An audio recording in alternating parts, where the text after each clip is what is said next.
Journey to the Eternal Kingdom. A Young Christian's Pilgrimage.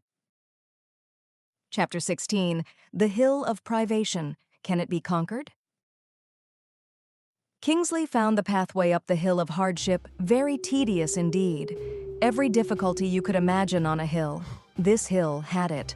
Sharp rolling stones caused his feet to slip and slide. It seemed that with each step the pathway became steeper. Also, the path grew narrower and narrower.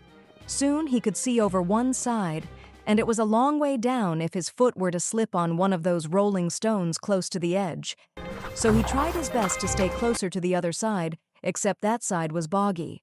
If he stepped too far over, his shoes were soaked and sometimes even got stuck. They did not call this the Hill of Hardship for nothing. To make matters worse, the sun was shining brightly, far too brightly for Kingsley's liking. It made him unbelievably hot, and each step became more and more difficult. Kingsley felt grateful that he no longer had the burden to contend with. What would I have done if I had to climb this hill with that burden? He thought to himself. Our king really does know and care about this journey. He makes sure his pilgrims' burdens have rolled away before allowing them to climb this hill.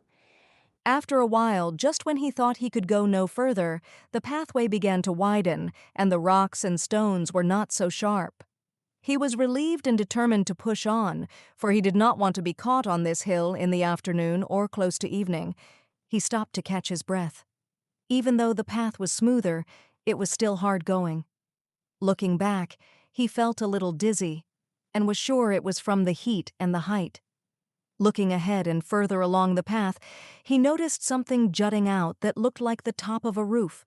He couldn't believe he was at the top already, but hurried on as best he could in the heat and with his tired legs.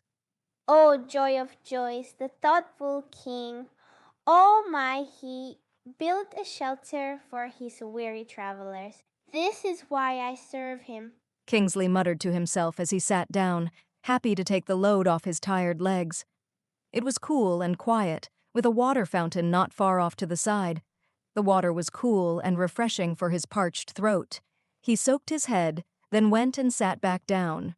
Pulling out his golden card, he touched it and looked at it with reverence. As he looked, he realized the wording and letters on the card kept changing. It was as if the king were sending him messages on his golden card. He sat there reading for a while, then his eyes grew dim and his limbs heavy, and soon he drifted off to sleep. While asleep, he dreamed of all his adventures so far. Tossing and turning on his bench, he fell off, which was the only reason he awoke.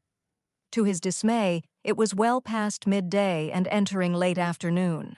Oh dear, this is exactly what I did not want to do.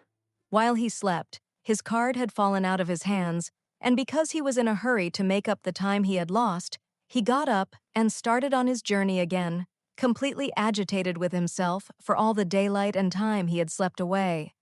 Huffing and puffing, trying to make up for lost time and nearing the top of the hill, he picked up his pace. Before he could reach the top, two boys came running down the hill as fast as they could go. Their faces were blotchy, white with fear and yet still red with exhaustion. Hey, what's the matter? Aren't you going in the wrong direction? Kingsley called as they were about to brush past him in their haste. Grudgingly, they stopped. Quaker Hey, Lions! The older of Lions the at two top! said. His name was Quaker. we were going to the Eternal Kingdom. See, we made it this far, climbed this horrible hill and everything. Yeah, Chimed in Skeptic. but the king's way gets harder and harder. We draw the line at lions, They said. So we're heading back home. Quaker continued. and we will not stop until we get there safely. Skeptic finished, and the two of them immediately took off again. Lions? What lions? Yelled Kingsley after them, but they were already out of hearing or had stopped their ears to his question, for they were soon out of sight. Lions? Are there really lions up ahead? He wondered if his golden card would show him the way, but feeling in all his pockets, he was unable to locate the card. Slowly, it dawned on Kingsley. When he fell asleep, he had the card in his hand, and now he was sure it had slipped out while he slept. If he made haste, he could possibly find it under the shade where he had rested. To be safe, On his descent back down the Hill of Hardship, he kept his eyes peeled just in case he really had dropped it somewhere along the path. I do not have to tell you just how disappointed Kingsley was with himself. He regretted falling asleep and remembered the verse. 1 Thessalonians 5:6. Therefore let us not sleep as do others, but let us watch and be sober. Kingsley cried with shame and despair. He felt he would not gain entrance into the kingdom without his card, and he had misplaced it so quickly. What must the king think of me? Oh, what a foolish boy I am. He chided himself, grieving the loss of such a valuable possession. Oh, what must the king think of me? Will he still love me? Was his cry as he descended the hill searching for his golden card, praying and hoping he would find it and make it back up the hill before darkness descended. And was there really something to fear about lions? Kingsley was beside himself with anger, regret, remorse, and fear. Fear he would never find his golden card again, or that he would not make it to safety before nightfall. He beat himself up as he walked along the path he had recently traveled. He begged the good king to forgive him for sleeping the day away and being so careless with his precious gift. Now he would be forced to climb the hill twice instead of once, and possibly be overtaken by the night.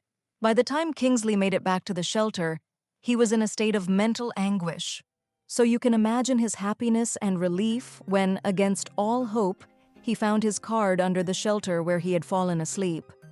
Snatching it up and quickly shoving it into his pocket, Kingsley did not forget to stop and offer a prayer of thanksgiving for having found it. Then, turning quickly, he began retracing his steps. If he thought he had been tired before, now his legs felt as if someone had tied weights to them and he was dragging those weights behind him. Because he was tired physically and mentally, he felt he was taking longer to return to the spot where he had met Quaker and Skeptic. As he drew closer, he remembered what the boys had said about lions. Are there really lions up ahead? He asked himself. The sun had set and was fading in the west. From here on, he was back on unfamiliar territory. He wanted to start berating himself again, but was reminded that once you ask the king for forgiveness, he does forgive, and remembers it no more. So instead, Kingsley asked him for courage to face whatever was ahead. Lions, tigers, or bears? Once Kingsley reached the top of the hill, he saw a large, beautiful palace. It stood on the right side of the pathway. Feeling comforted that he would find shelter before night fully descended, he picked up his pace. Soon the pathway led onto a narrow trail guiding him toward the palace. His pace quickened even more. Feeling more comfortable and wondering what those boys meant when they mentioned lions, his heart began to sing. He was going to make it after all. Over the hedges beside the narrow pathway, he could see the porter's cottage. Soon he would be inside, safe from the dark, cold night that was fast approaching.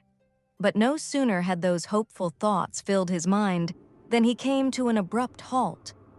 About 200 feet from the cottage, he spotted 2 lions. He did not realize they could be so large. The lions had not seen him yet, and now he began to understand why the boys had fled. He was having the same thoughts, except now it was dark and he was unsure which was worse, the cold and the night or the lions. He was sure the porter was home, for there was a light in the cottage. Maybe if he called out, the porter could chain the lions and grant him safe passage. But what if calling out caused the lions to come bounding toward him? They could easily reach him before the porter did. Kingsley stood there unsure of what to do, afraid to move forward because of the lions, and afraid to turn back because of the darkness and wild animals. He noticed a small passage around the lions and another path directly between them. Why would I walk between them? I would be fair game. He whispered to himself. The porter, who kept the gate, looked out. He knew many pilgrims turned back for fear of the lions, so he kept a watchful eye for travelers. Aha! Is your faith so small that you would turn back now? He shouted to Kingsley from the gate. The lions are chained. Take the path in between them and walk in the middle, not swaying to the right or left, and you will be safe. Kingsley took a gulp of courage and began walking toward the lions. Oh, how they roared when they saw him and jumped at their chains. Kingsley prayed, Good king, Please let their chains hold. With trembling knees knocking in fear, the poor boy moved forward 100 feet, 150 feet. He was closing the gap, and the roars grew louder. Kingsley was sure his legs would give out beneath him. The porter caught sight of him and said, Oh, you are just a boy. How brave to start this journey on your own. Those words strengthened Kingsley, and he squared his shoulders, covered his ears, and walked briskly through the narrow path. He could hear the rattling and clanking of the chains, but he did not look left or right for fear he would faint right there in the pathway. Once he passed the lions, his feet found wings, and he ran the rest of the way to the gate. Breathless from holding his breath while passing the lions, Kingsley looked up with smiling eyes at the porter, who looked down on him with warmth. Son, why are you arriving so late? The sun has set. Kingsley blushed. What is the name of this place, and am I welcome to spend the night here? Kingsley inquired. My name is Kingsley. I left the city of Babylon. On my way here, I stopped at the shelter and fell asleep. When I awoke, I left in a hurry and didn't realize my golden card had fallen out of my hands until I met Quaker and Skeptic running down the hill, calling out about lions. So I turned back to find my card, knowing how important it is. Ah, I see. The porter said, his eyes brightening. You have reached the Palace of Delight, the king's own fortress for pilgrims who press toward the eternal kingdom. I shall summon the lady of the house, for she sees clearly what others cannot. Should your words be true, she will give you all the care you need. He brought Kingsley before the towering doors and rang the bell. Its deep, rolling peal echoed like a call across the ages, and Kingsley found himself standing still, waiting for whatever revelation lay on the other side, feeling hopeful as the solemn silence was broken by the faint sound of approaching footsteps from within.